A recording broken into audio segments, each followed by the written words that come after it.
Okay, Trump's election in 2016 represented the Republican Party's historic commitment to white racial power. The only difference between the 2016 election and all previous elections is that Trump openly endorsed racism. This pledge to white supremacy, created by the founding fathers of this country, was secretly reintroduced in the 1964 Republican presidential campaign of Barry Goldwater. It found a permanent Republican Party home in the 1970s with Richard Nixon's Southern strategy. And it gained fruition in the 1980s with Reaganomics and Papa Bush's 1,000 Points of Light. White supremacy permanently ensconced itself nationally and internationally in the guise of son of a Bush's terrorism doctrine and the creation of the Department of Homeland Security. And this commitment to white domination is what got Trump elected. Trump and his racism are not new. His blatant flaunting of it is. Now, when looking at the demonstrations of this white superiority fantasy, both recently and since the 2016 election, the people participating in it are not just the common poor white trash stereotypes of thugs with tattoos, though they are there posing as militant buffoons, but middle-class professionals working in offices and in higher education and living as your next-door neighbors. When Barack Obama was elected president, the reactionaries began recruiting heavily under the Tea Party label. Now, under Trump, they have blatantly come out coveting white power, white privilege. The religious right, meanwhile, underscores white supremacy. Evangelicals and fundamentalists give praise to God for bringing Trump to power. And there is a long history of racism and anti-Semitism in the United States. And today, the alt-right is well armed with automatic rifles. And this is what the Republicans let loose from their closet when they gave Trump the executive suite in 2016. And these past 4 years of the Trump administration reveals how the Republican Party lost control of this idiot they granted power to. And now the party is taken over by extremists who will do anything to get Trump reelected, even calling off the democracy the rich white male slaveholding class created when this nation was founded. The Republican Party that advertises itself as moral, virtuous, caring about the deficit, family values, free trade, and a harbinger of an altruistic foreign policy rooted in democratic principles, has become shameless about cheating, period. As Stuart Stevens, a hardcore veteran Republican strategist, recently confessed, the Republican Party is a huge con. The party is a cartel and exists for the pursuit of power for no purpose. Stuart Stevens offers a solution: burn the party to the ground and start over. The rich white upper class controlling the party are willing to cancel democracy using goon squads culled from immigration and customs enforcement, police departments, and white supremacy terrorist groups to intimidate voters while changing election laws and packing the Supreme Court with racist misogynists that come in both genders and races. Stand back, stand by, Trump told the world as he became infected with the coronavirus. But he was already infected with the real virus, racism.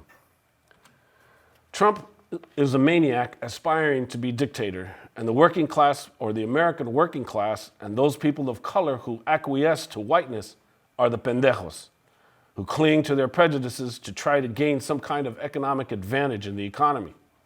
The election reveals that the American working class is prejudiced, period. The elite use racialized economics to capitalize on this. How can people witness Trump for the past 4 years and continue to support indecency, dishonesty, and corruption? The Republican Party continues to go lower and lower with Trump, and conservative elites are sticking with Trump to the bitter end. As progressive journalists note, the shift to the far right is relative to what the GOP has become. It is an authoritarian party that does not play with democracy anymore. It only knows to cheat to stay in power, and it does so most effectively with money and political gerrymandering. Trump is sabotaging democracy as much as possible. The administration is becoming very destructive as it loses. It is authoritarian, daring to become fascist through personalist rule. The GOP is overcome by a cult of loyalty and has been successful in attracting followers, using God as a means to save the nation, deliberately personifying divine benediction. Now, what is dangerous for people of color and for undocumented immigrants to wake up to is that over 74 million people voted for Trump the second time around. What do they see?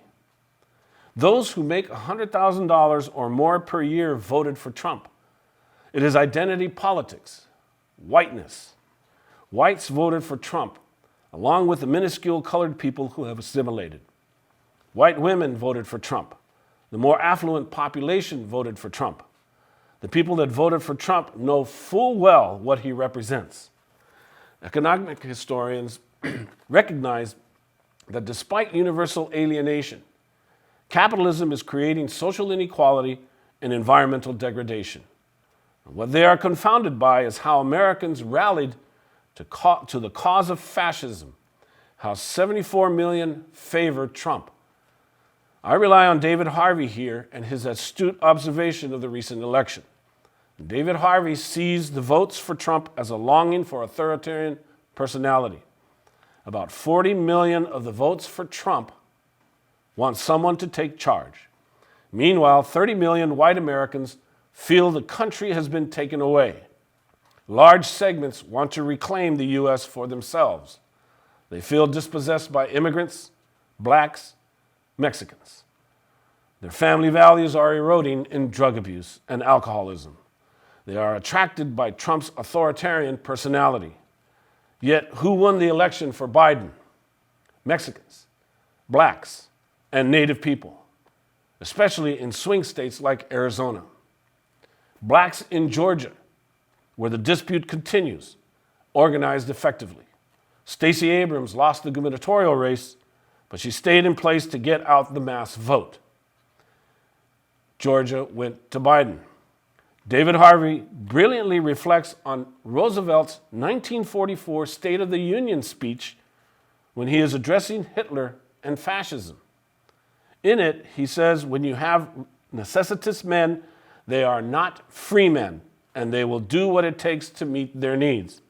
When the realm of necessity is left behind, when freedom is not available, dictatorship becomes popular. Now, Roosevelt and the New Deal was not anti-capitalist, but anti-monopoly. All rights are not realized. And what America is experiencing right now is that the fascist spirit is alive and well. Necessity is everywhere. The bailout of businesses shows the government can intervene. However, will it do it on behalf of people? The Republican agenda is not about that. The Republican agenda is to uplift the rich. The Democrats are not far behind in this. Biden has indicated that the past crisis did not happen and hence will not question accountability. Biden's picks need to be pushed. When you have extreme income inequality, monopoly power is prevalent along with in-your-face corruption. As Trump refuses to accept defeat, he is using pardon power on his family. Never has pardon been used on a family entourage before. Most importantly, when he does it, he must reference the crimes.